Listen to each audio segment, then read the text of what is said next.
Israeli Defense Minister Yoav Gallant is in Azerbaijan for talks with President Aliyev. This is just a few days after an Iranian attack on the Israeli embassy was thwarted. Today, we're upgrading our relationship. It comes at a special time that's been tense across the whole region. That is why I find this visit highly important. This is a strategic, economic and defense partnership, and we will continue enhancing it.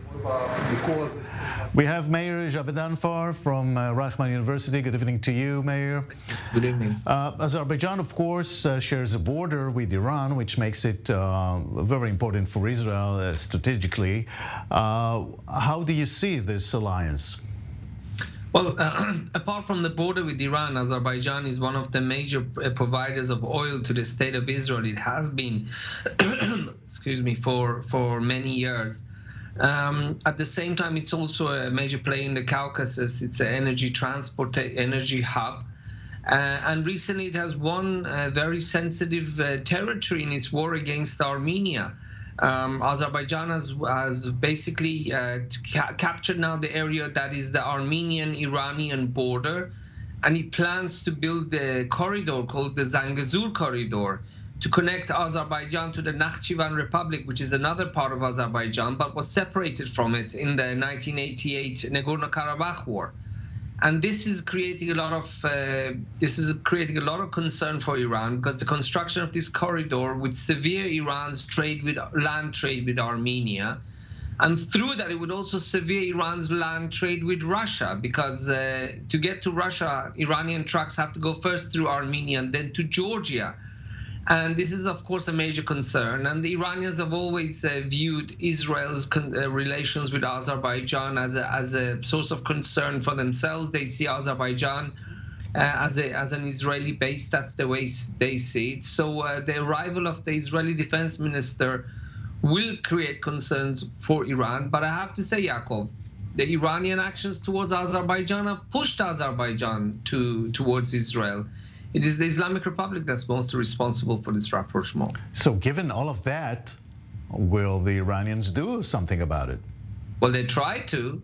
Well, with the number of times they've tried to carry out terror attacks on Azeri soil, and it thankfully, touch wood, it didn't succeed until now, and I hope that will be the case forever. But the Iranian diplomacy with Azerbaijan has been quite weak, because Azerbaijani public is quite secular and they're quite resentful of the Khamenei regime's very strict interpretation and application of Shia Islam in Iran.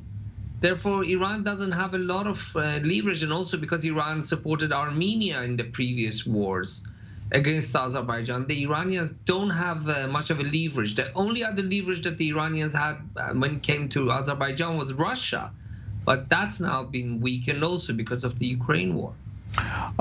Which brings me to the question, Mayor, of what's happening inside Iran. We haven't heard much, about the civil unrest lately. Was it quashed? One school of thought believes that's quashed. The other school of thought believes that's what we call in Persian atash zir khakestar, the fire simmering underneath the ashes, just waiting for the next round. It's difficult to know, Yaakov, but the Khamenei regime has not won the war against the hijab. It's a war that it's losing.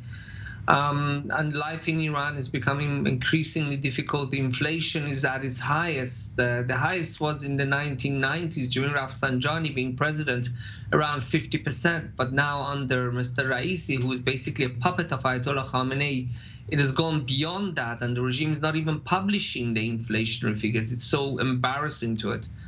But life in Iran is becoming more and more unbearable for ordinary Iranians, but the regime is acting like a head detached from a body. The regime is going its own direction, and it's not in its own direction, and it's not addressing the real needs of the Iranian people. So it's a question of time before there's another uprising. But please don't ask me if there'll be another revolution. Unfortunately, I'm not pessimist. I'm not optimistic. Not optimist.